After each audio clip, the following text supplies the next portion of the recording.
On the job this morning, the start of the new year always has us thinking about some new goals that might include new employment, and the trends are looking good. Our next guest has the scoop on the hottest jobs to land in 2017. Joining us now is job expert Jim Link, Chief Human Resources Officer for Randstad North America. Good morning, Jim. Good morning. Lots to talk to you about here today. The trends are indicating that unemployment is down and we are seeing some job growth. Those are great things. So talk to us about the job-seeking climate right now and what people out there can really expect. You know, 2017 appears to be a great year to go and look for a new opportunity.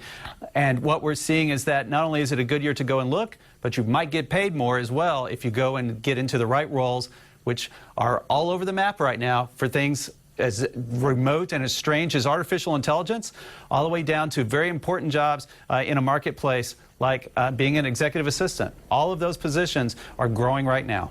And that's what it's really all about. We need to know what the hot jobs are. Where should we turn our focus? So tell us about the 2017 Hot Jobs Report and what it really indicates. Well, the first thing you should do is go to hotjobs2017.com, and all this information we're going to be talking about is listed there. But what we're finding is that STEM positions, accounting and finance positions, healthcare and life sciences, and even human resource positions are all going to grow and see significant wage increase as well in 2017.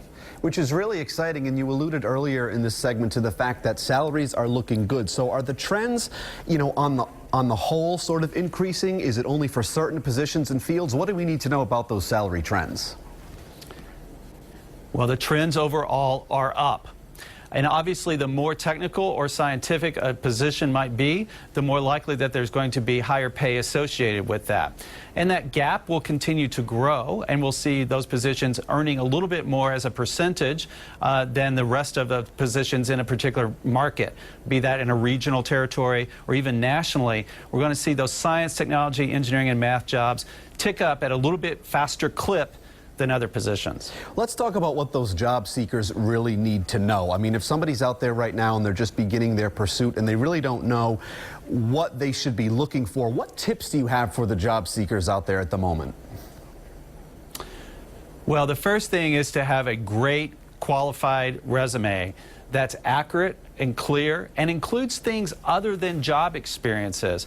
What we're finding now, particularly in a tight labor market, is that the more experience you can have on there around your volunteer efforts, around things you've done outside of work, the greater the likelihood is going to be that an employer will actually notice you and potentially bring you in for an interview and hopefully put you to work. Because they really want to see that you're a very well-rounded individual in person, don't they?